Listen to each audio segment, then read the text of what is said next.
Nietzsche.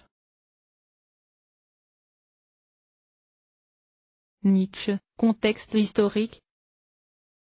Europe avant 1914. La Belle Époque. Les États occidentaux sont pleinement formés, Italie et Allemagne, 1870. Jeu des alliances. Triple alliance.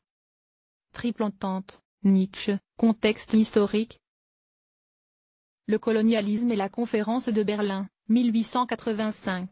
Europe se partage toute l'Afrique à la recherche de matières premières. Nietzsche, contexte historique. La société victorienne, fortement conservatrice dans la morale et la politique, n'accepte aucune déviation des conventions. Bismarck, chancelier de fer. Famille de la reine Victoria, Angleterre. Nietzsche, contexte historique. Les ruptures. L'art, le féminisme, le monde ouvrier, l'irruption des drogues et du sexe. La rébellion des individus contre les normes de la société commence à se montrer. Baudelaire, Rimbaud et Verlaine forment la génération des poètes maudits français. Oscar Wilde, condamné pour son homosexualité. Nietzsche, contexte historique. Wagner, il eut une énorme influence dans les premières œuvres de Nietzsche.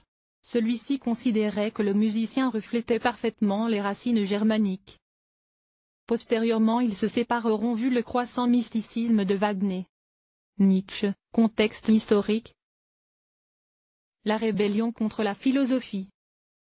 Søren Kierkegaard, philosophe danois, précurseur de l'existentialisme, auteur très critique de la tradition jolienne hautement abstraite.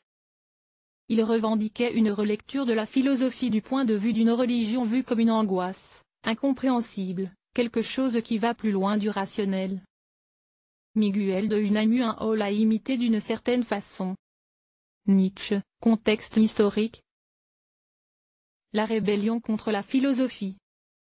Schopenhauer, premier philosophe qui introduit la pensée orientale en Occident. Très critique de la philosophie d'Hegel, il est connu pour ses déclarations misogynes. Nietzsche, contexte historique.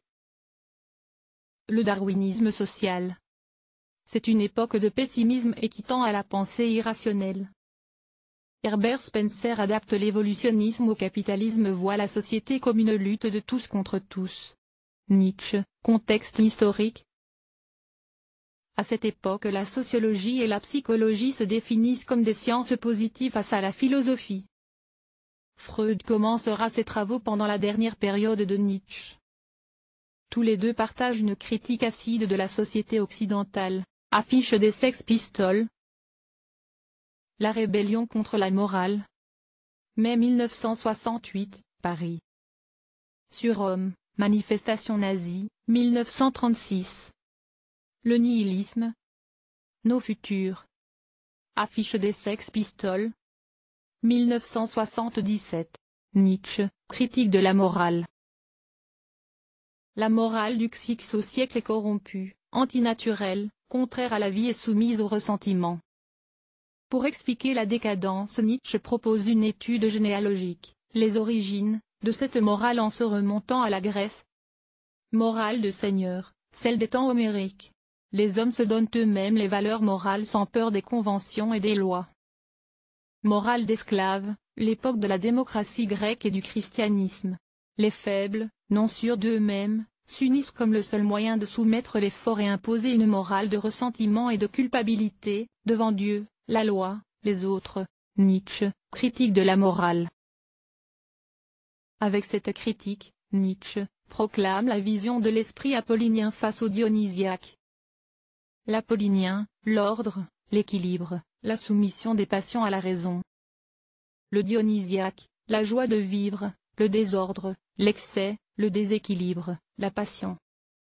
L'apollinien finira par s'imposer sur le dionysiaque. Nietzsche, critique de la morale. La mort de Dieu. Devant ce marasme, il ne reste que la mort des valeurs traditionnelles, qui emprisonnent l'homme, et pour cela, il est nécessaire d'en finir avec Dieu. Dieu est le pilier sur lequel se soutient la morale occidentale. Dieu mort, tout est permis. Dostoïevski. Pour Nietzsche, la religion génère le ressentiment, la négation de l'homme. Nietzsche, critique de la philosophie. La philosophie a toujours essayé de s'approprier la recherche de la vérité. Cela a commencé avec Socrate et Platon et a perverti la culture occidentale.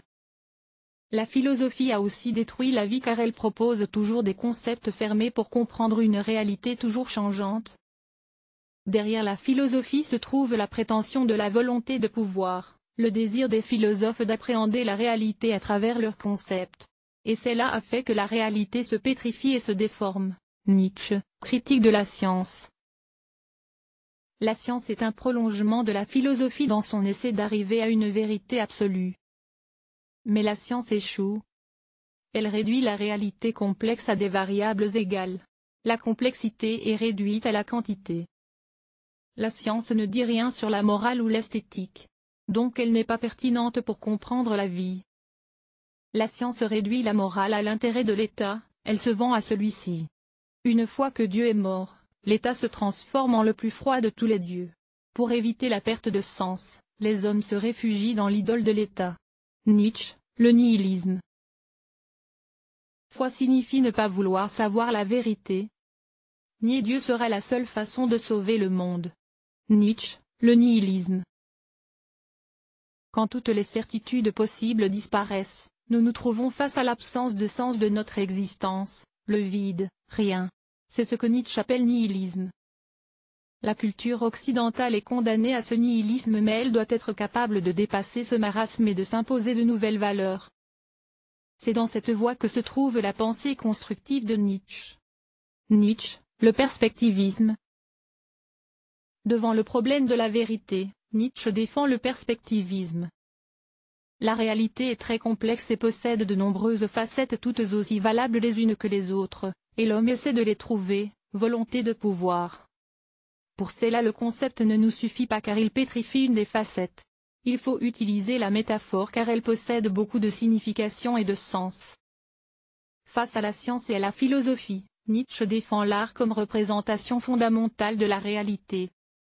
Nietzsche, transmutation des valeurs. Si la vérité n'existe pas, les valeurs morales absolues n'existent pas non plus. Tout dépendra des circonstances et du sujet.